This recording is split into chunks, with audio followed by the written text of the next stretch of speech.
Okay, alright mga master, share ko lang sa inyo itong bali, share na rin natin mga master paano natin ginabit yan. Yan, ganyan mga master.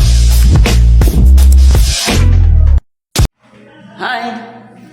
Good day, this is Master Court. Okay, today is July 12, 2026 mga master. Okay, bali, hindi muna tayo bumahay kasi Sunday ngayon. Medyo matumal, lalayo ng pick up eh. Nag-check ako kanina umaga. Yan tanghali, lalayo ng pick up. Bali ngayon, mag-check muna tayo ng minivan natin kasi kakagawa lang nito eh. Pero nabiyahin na rin natin kahapon to. Pero check pa rin natin, double check natin. Tara, let's go. Eh, minivan natin mga master. Bali itong minivan natin, gagawin kong kulay blue to mga master. Yung metallic blue. Tayo rin magpipintura. Kompleto naman tayo gamit sa bahay mga master. Ako na mag-ano yan, DIY natin yan kasi project car natin to eh. Tara. Okay, alright mga master, share ko lang sa inyo itong nabili nating temperature gauge at battery indicator para alam natin kung kumaragay yung battery natin and then kung nag-overheat na tayo.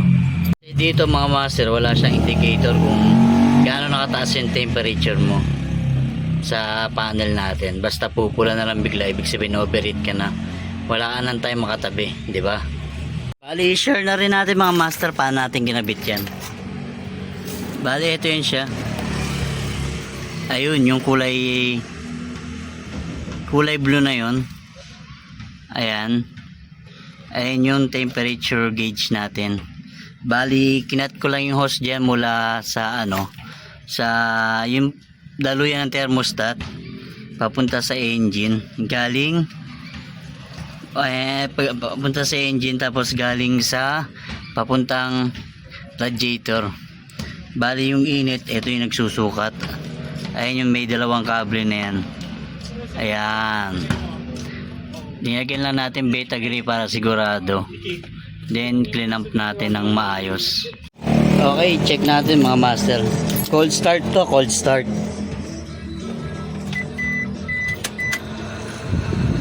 Temperature gauge, battery indicator.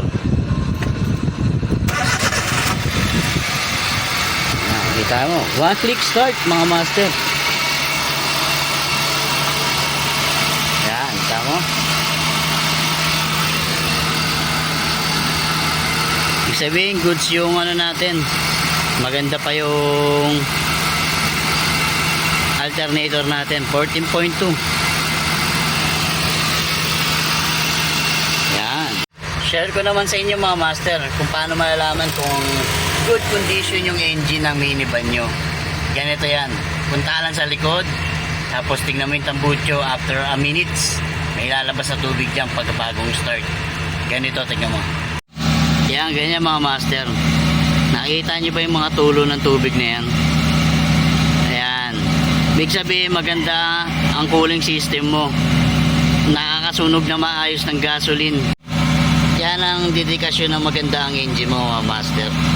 Sumusunog na maayos. Kaya nagtutubig siya from cold start. Pero mamaya maya mawawala na rin yan. Kaya mga master, napaka-importante na kung biyahero ka is okay, hindi biyahero. Pag-aralan mo yung mga konting diferensya na kaya mo namang gawin.